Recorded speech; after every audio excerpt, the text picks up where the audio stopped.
কবিতা মণ্ডল পেজে ছোট্ট একটা ব্লগে সবাইকে ওয়েলকাম জানিয়ে আজকে ছোট্ট ব্লগটা তোমরা সম্পূর্ণ দেখতে থাকো প্লিজ।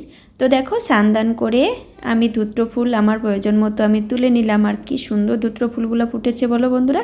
তো এদিকে দেখো পুজো দিয়েই চলে এসেছি বেগুন খেতে, বেগুন তুলবো বলে। তো দেখো বেগুনের চপ মানে বেগুন ভাজা আর গরম গরম ভাত করব। তো এখানে দেখো যে দেখে নিলাম আগে কোন গাছে বড় বড় বেগুন আছে, তো আমার পছন্দ মতো 4টা বেগুন আমি তুলে নিয়েছি। তো চলো এই দেখো কত বড় বড় সাইজের বেগুন বন্ধুরা, আর দেখো গাছে কিন্তু প্রচুর পরিমাণে বেগুন আসছে, যেহেতু এগুলো গোল গোল বেগুন। তো এখানে দেখো একটা বেগুন কেটেছি কতগুলো হয়েছে, তো ভাবলাম আরেকটা আর কাটবো না, তো একটাই হয়ে যাবে। তো বেগুনের ভাজা করবো, একটু মোটা মোটা সাইজের কেটে নিয়েছি। তো চলো বেগুনগুলো ভালো করে ধুয়ে নিয়ে এবার লবণ হলুদ তারপরে হচ্ছে একটু সামান্য চিনি দিয়ে মেখে রাখবো।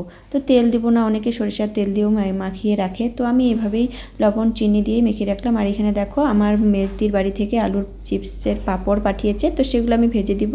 আর এদিকে রণদীপ স্কুল যাবে দেখে রেডি হয়ে গেছে। রাজদীপকে বললাম তুই একটু খালি আমাকে, ছেলে বলেছে যে আজকে পরোটা নিয়ে যাবে, তার জন্য একটু আটাটা মাখিয়ে দিতে বললাম রাজদীপকে।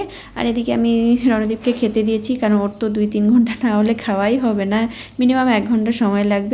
তো এখানে দেখো পাঁপড়ের চিপসগুলো ভেজে নিলাম, নিয়েই আমি মোটা মোটা সাইজের বেগুন। তো আমি ও রাজদীপের বাবা কিন্তু এরকম বেগুনের চপ বা ভাজা বেগুন ভাজা খেতে পছন্দ করে, আর আমার কোনো ব্যাপার নেই।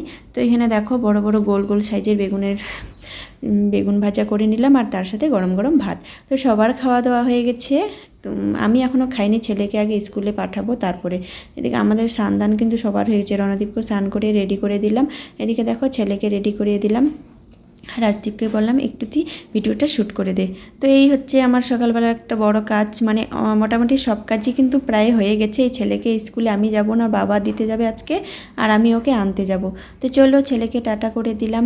আর বাবা হচ্ছে দেখো জামা পরিনি, ওইখানে রাস্তায় জামা মেলানো আছে, ওখান থেকে পরে নেবে। তো টাটা।